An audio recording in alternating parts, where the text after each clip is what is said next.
আসসালামু আলাইকুম। হাত জোর করিয়া বলতেছি রাজাকার রাজাকার রাজাকার এই কথাটা আর বাংলাদেশের জন্য না হয়।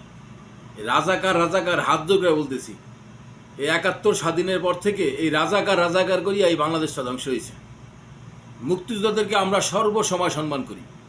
প্রজন্মের পর প্রজন্ম মুক্তিযোদ্ধাকে স্মরণ করবে, আমরা তাদেরকে সম্মান করি।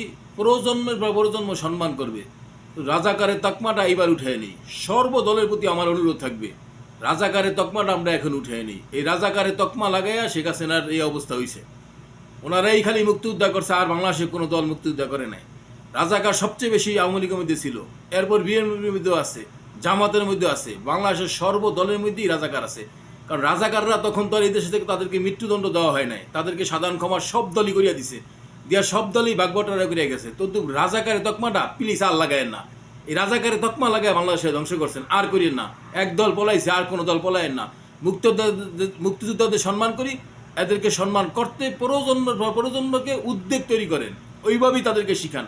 রাজাকারের তকমাটা প্লিজ আর লাগায়েন না। এই রাজাকারের তকমা লাগায়া এই বাংলাদেশ ধ্বংস হয়েছে। দয়া করিয়া আর কোনো রাজাকারের তকমা লাগায়েন না।